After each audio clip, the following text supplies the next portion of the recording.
From Derry Quay we sailed away on the 23rd of May. We were taken on board by a pleasant crew bound for America. Fresh water then we did take on 5,000 gallons or more, in case we'd run short going to New York, far away from the Shamrock shore. Then fare thee well, sweet Liza dear, and likewise unto Derry town. And twice farewell to my comrades brave that dwell on that sainted ground. If fame or fortune shall favor me, and I to have money in store, I'll go back and I'll wed the wee lassie I left on Paddy's green Shamrock shore.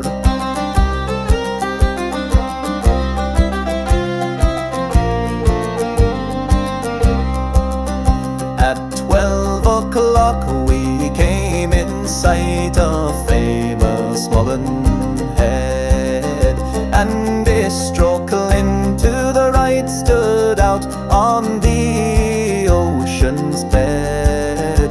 A grander sight ne'er met my eyes than e'er I saw before, than the sun going down twixt sea and sky, far away from the Shamrock shore.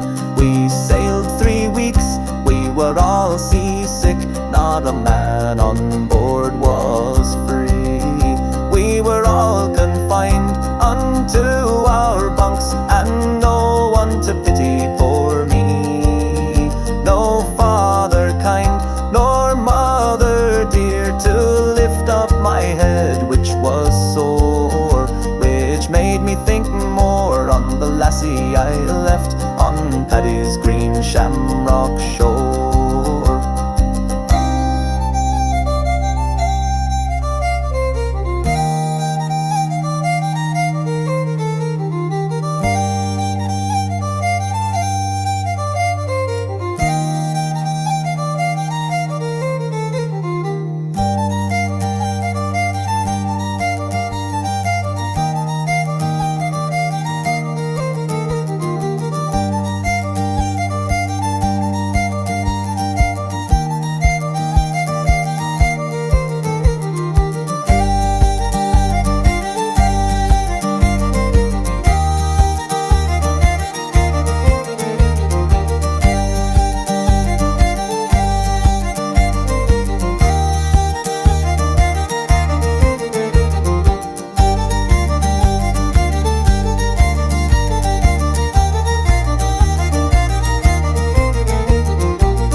The other side after 15 and 20 days. We were taken as passengers by a man and led round in 6 different ways. Then each of us drank a parting glass in case we'd meet no more, and we drank a health to old Ireland and Paddy's green Shamrock shore.